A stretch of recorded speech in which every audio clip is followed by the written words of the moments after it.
हिजो मात्र एकजना अब नामै लिँदा नि भयो, हरि बरालजीको चाहिँ फ्लाइट मिस भयो। अब यो फ्लाइट मिस हुनमा धेरै कारणहरू हुन्छन्, त्यो मध्ये तपाईँले पनि कहिलेकाहीँ यो चाहिँ सजगता अपनाउनुपर्छ। सुन्नुहोस्, हिजो हरि बरालजीको चाहिँ फ्लाइट थियो, टाइममै पुग्नु भएको थियो, तर 30 केजी ब्यागेजको ठाउँमा उहाँले 47 केजी लानुभएको थियो भनेपछि 17 केजी बढी भयो। 17 केजी बढी भएपछि उहाँलाई चाहिँ हटाएर आउनुहोस् या त पैसा दिनुहोस् भन्ने हो।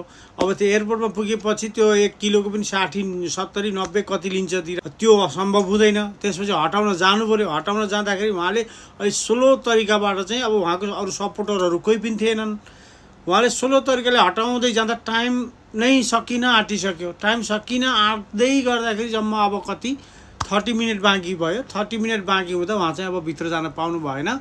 पछि जोग्छु अब भित्र जान्छु भनेर जाँदाखेरि जान पाउनु भएन, उहाँको फ्लाइट मिस भयो। गाइज बुझ्नुहोस् राम्रोसँग, तपाईँलाई चाहिँ कति केजी टिकटमा लेखेको छ र कति ह्यान्ड क्यारी लेखेको छ ठ्याक्क बनाएर लानुहोस्। अहिले कुनै पनि एयरलाइन्सले तपाईँलाई आधी केजी मात्रै बढी दिन्छ। आधी केजीबाट 100 ग्राम बढी भयो भने नि पैसा लिन्छ। र तपाईँको साइड जुन ल्यापटप ब्यागहरू छ त्यो पनि जोग्छ।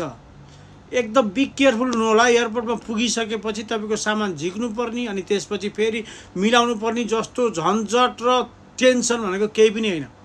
र अर्को कुरा, त्यहाँनिर कोही पनि अलिकति सामान लगिदिने मान्छे चाहिँ भेटिनु भयो भने, सामान राम्रो सामान छ, त्यो कुनै पनि इलिगल टाइपको कुनै पनि छैन भने प्लिज गाइज तपाईँहरू हेल्प चाहिँ गर्नुहोस्। किनभने यदि तपाईँसँग वेट पुगेको छैन भने हेल्प चाहिँ गरिदिनुहोस्। यो हेल्प जुन एयरपोर्टमा गरेको हेल्प नि गाइज मन्दिर जानुभन्दा पनि ठुलो हुन्छ क्या। त्यति खुसी हुनुहुन्छ उहाँहरू। तर सामान हेर्नु होला, फेरि के छ कस्तो छ बुझ्नु होला।